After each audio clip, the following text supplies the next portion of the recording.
Here's a scenario, okay? Let's run through this.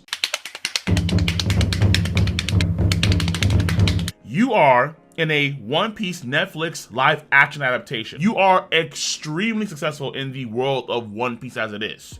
Your strength is twice that of Prime Garp. Your spearmanship is like Katakuri. Your sword skills are comparable to EOS Zoro. You have martial arts skills of Rokushiki, of Hashoken, of Fisherman Karate, of the Blackleg style, whatever. You have godlike marksmanship. You are the combination of Von Aga and Yasop. You are end of series Usopp. You have all three Hakis: observation, armament, conqueror's Haki. You have tech up the wazoo. You are a Gundam. Not a Gundam pilot, you are a Gundam. You have so many good things going for you, and now you have a choice to make. In the last video I did, it was the Zoans. And for this video now, it's gonna be the Logia. You have a catalog of the Logia to choose from. Which Logia do you pick? Now, I'm gonna do 3 options, but this should be a lot simpler than the Zoan one. And then after this video, in the future, I'm gonna do one on the Paramecia. Oh, yo, the Paramecia video may be a 45-minute video. No. I'm not trolling. That may be a really long video. So heads up for that video in the near future for the best Paramecia double fruits. Heads up.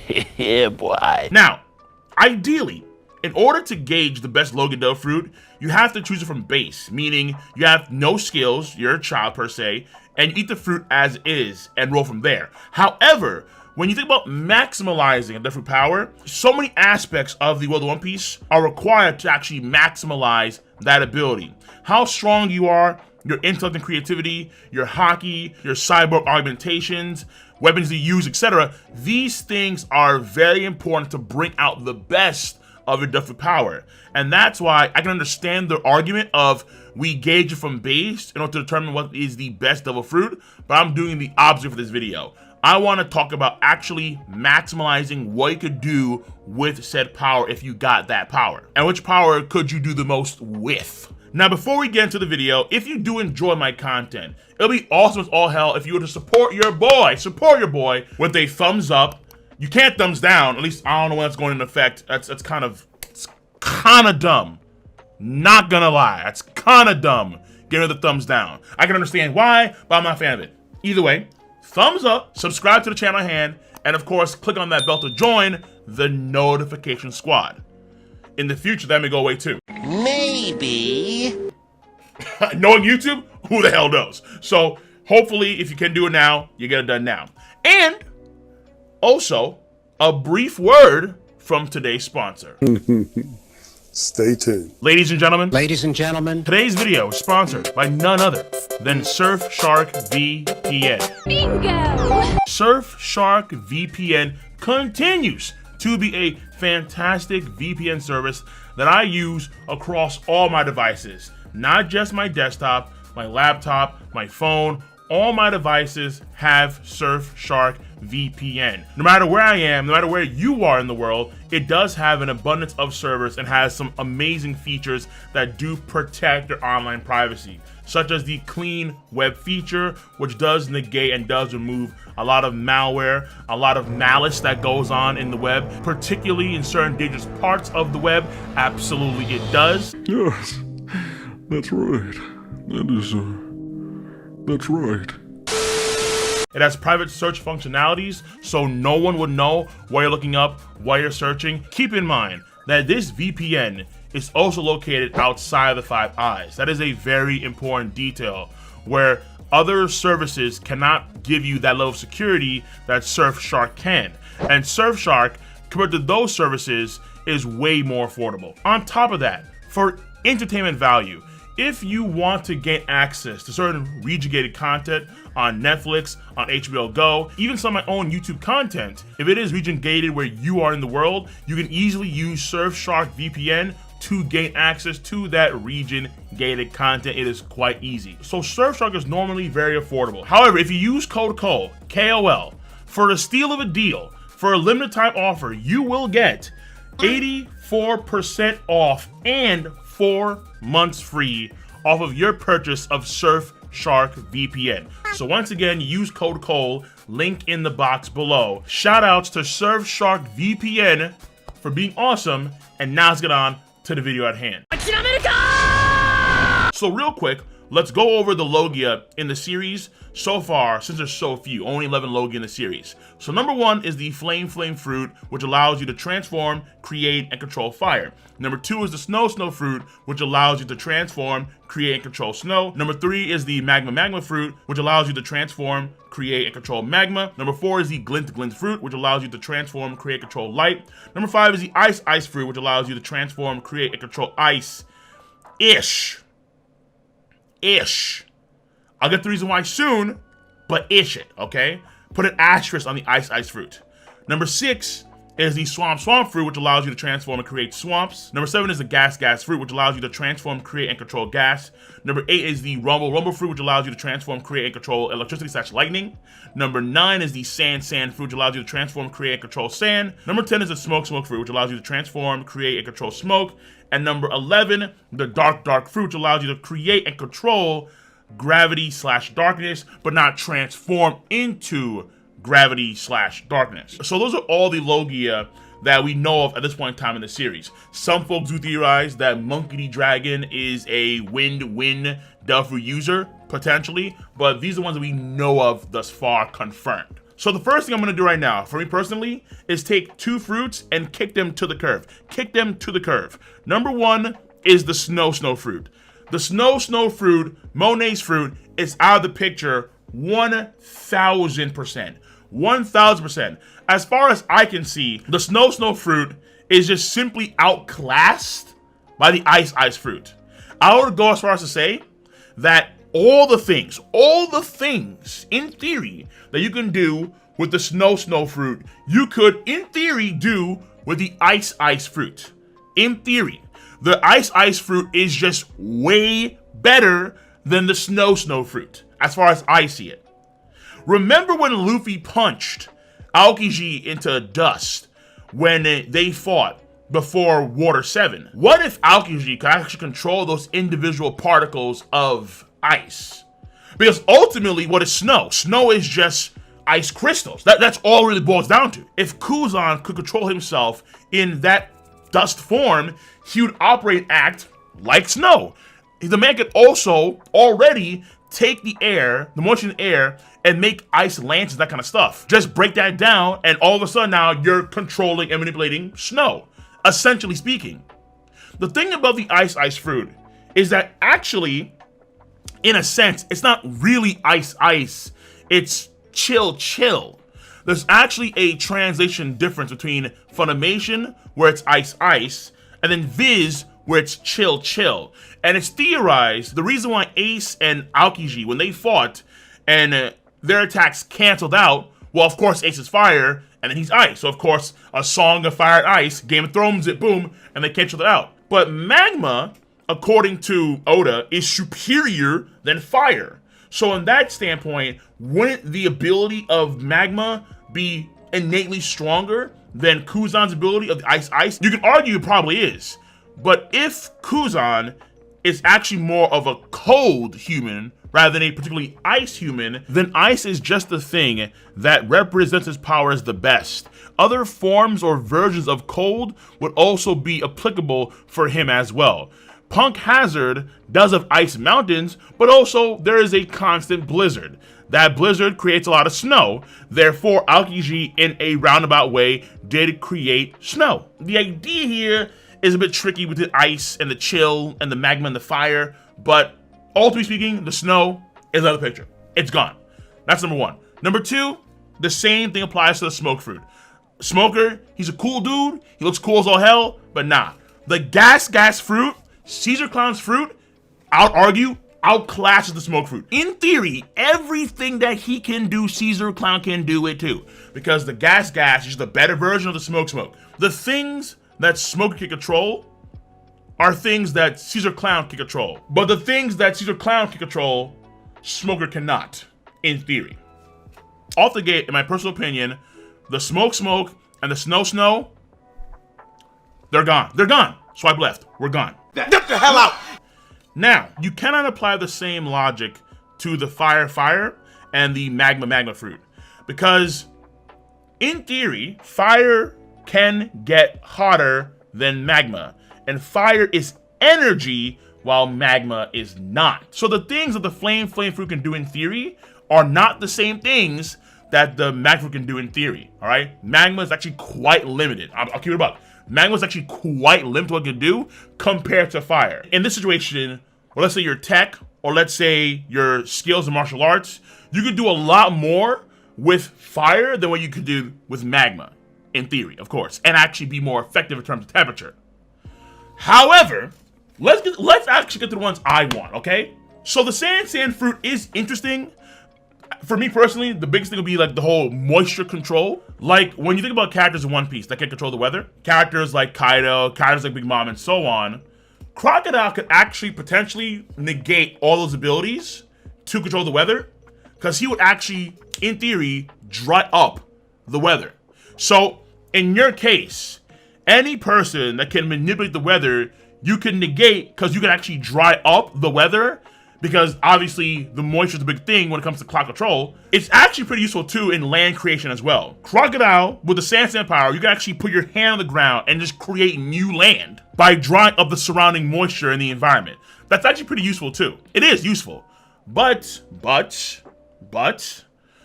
in that aspects, the magma fruit of actually creating new land is probably better than the sand fruit, I'd personally argue. Honest to God, the sand fruit is on my radar.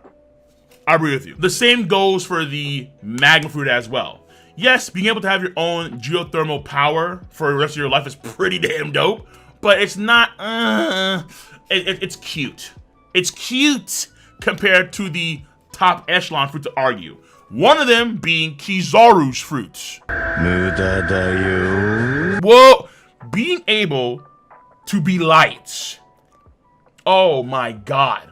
Oh my God. If Kizaru, if the Pika Pika no Mi user had martial arts Kenpo, like okay, I guess you can argue that Kizaru maybe does know some Shiki. As an admiral, he probably does. But what if he knew Hashoken? What if you could actually apply Hashoken shockwaves into your beam of light? I want to see a black laser, an armored hockey laser. That's ferocious. If Kizaru wasn't so unclear in his justice, if he was more absolute, whoa! Kizaru's blitzing around the planet, shutting down all pirates possible, of course, in theory. In theory. The power of the Pika Pika no Mi is pretty off the wall. However, Hot on spicy meat. combining armored hockey. Imagine firing a bullet at the speed of light. That's crazy. You're Von Auger firing light bullets. That's nuts. That's nuts. However, there's a problem. I am not going to pick the Pika Pika no Mi, the light fruit, the glint fruit. I will not pick it in my top 3. No. The reason why, tech. Rocky! In One Piece, Queen, Pacifista, they also fire lasers. Okay, that's interesting. You can actually utilize Kizaru's ability with tech. And we've seen it time and time again across a host of characters. Frankie can match Kizaru's beam. Because Frankie, Radical Beam! Radical beam! Frankie can match, if Frankie and earnestly, I'm not trolling you, but it's fact, earnestly, Kizaru and Frankie could have a genuine clash of beams. Now, arguably speaking, Kizaru could arguably speaking, of course, not arguably, of course, Kizaru is going to overpower Frankie, no doubt about that. But that could happen. However, there is the second thing I think is very important here. The main thing that titillates the soul with Kizaru's ability is, of course, the speed of light. However, with tech, In the case of, for example, Niji, you can actually reach the speed of light. Niji has the light speed sword based skill. Niji, in theory, is also the speed of light. If you actually go by the anime, in the trailer for episode 925, they actually mention that Sanji with the raid suit could move at the speed of light. 足には光のごとき加速装置 Niji could do it with his light speed sword. Sanji could potentially do it with the raid suit via the acceleration devices, so you have to wonder, okay, hold on. If other characters via tech can utilize light-based attacks and go at light speed, then the ability kind of loses some ground. So we're gonna push the Glint fruit to the side, and now I'm gonna give you my top 3. Number 1 is the dark fruit, of course. Look, I like the idea of intangibility. It's a sexy idea. But if you're a tech monster, if you have armor hockey hardening to a very high extent, add that with Wappo metal, oh no. Listen, yeah, you're taking in attacks, but you're kind of clean. And the thing about Blackbeard that I think is maybe possible, based on the Power Warriors video games, is the idea of actually controlling dark matter. Dark matter. Whoa. Gravity is one thing. Gravity is a harness. And clearly, with this harness, he cannot dodge attacks. He is not intangible like the other Logia. However, being able to control dark matter, when you understand that 95% of the universe cannot be seen because it constitutes as dark matter and dark energy. Dark matter is one thing. Dark energy.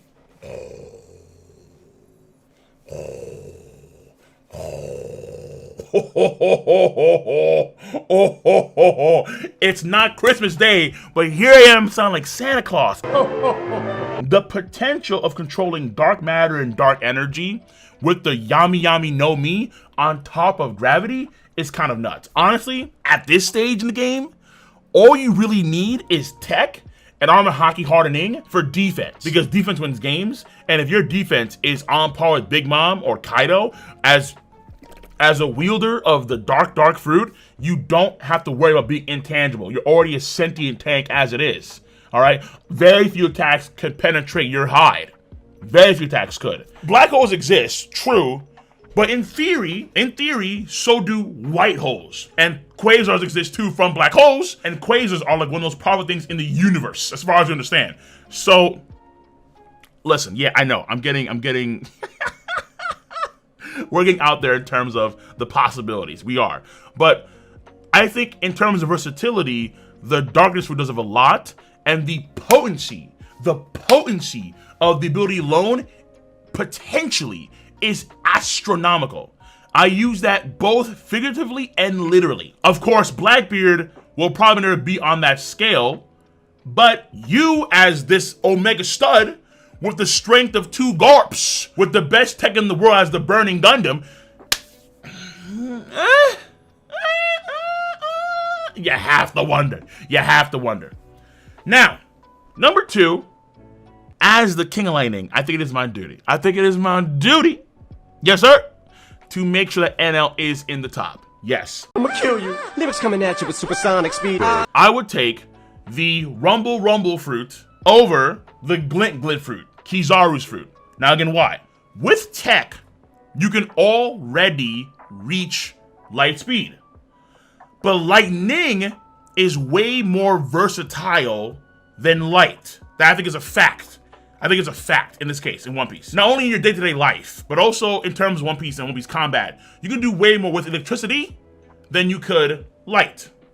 In particular, think of the tech applications you could augment with your electricity. For example, when Enna was on the moon, there were robots on the moon. He actually restored said automatons with his electricity. Every aspect of One Piece technology can be enhanced by orders of magnitude if you have the rumble ability. You don't need to slap any cola into your stomach fridge. You're good. You have nigh infinite power to use for any tech that you need to use. Let alone combine these things with absolutely outstanding swordsmanship or disgusting marksmanship, or crazy martial arts skill, like you're Raiden from Mortal Kombat, put in One Piece, and you times his power by 1,000,000. Imagine you having Film Z tech, you're Zephyr, and you have his arm, that crazy metal arm, the Battle Smasher, and you could actually build in some sort of charging feature in that Battle Smasher to make good use of your own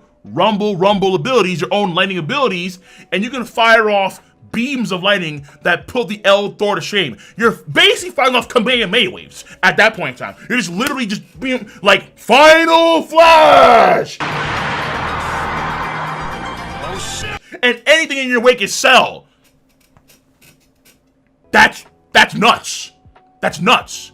The things you can do with electricity in the world of One Piece are, honestly, in today's world too, they're unlimited. They're unlimited. I will say this too, we know confirmed that you can live in space and be fine.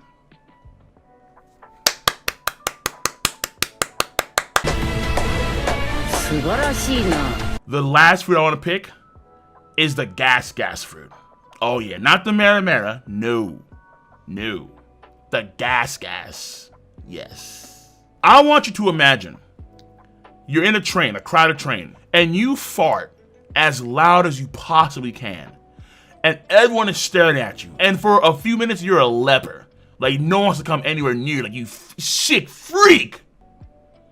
But no one smells anything after that major fart. Why? Because you have the power of methane in your very hands. Yo, that is wild. You can control the actual gas, the actual methane that comes out of your own anus. What's wrong with you? Now, on a more wholesome, outlook, right? With the gas no me, in Caesar Clown's case, he kind of sucks at it, I'd argue. Because being able to utilize and control gas, which is freely abundant in the atmosphere around you. Imagine on a scale of Doflamingo with the birdcage, but instead, you could remove all the oxygen.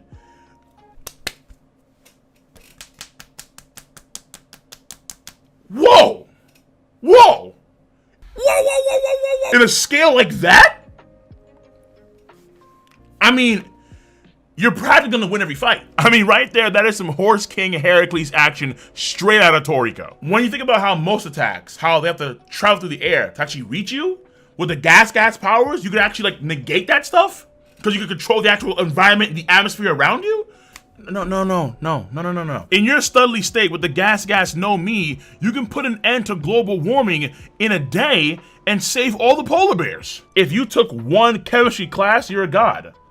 It's insane the things you could actually accomplish with the gas ability. If you as a gas user were going underwater, you could create oxygen, like your own oxygen bubble, and just travel around the seas. In theory, of course, because we see before with those devices that make air, you can make the air yourself with the gas ability and actually go underwater in your own underwater bubble, maybe even expand it even further to encompass more of like the area around you with the gas ability. And in combination with Hashoken or Rokushiki, you can actually have attacks from the gas itself be omnidirectional.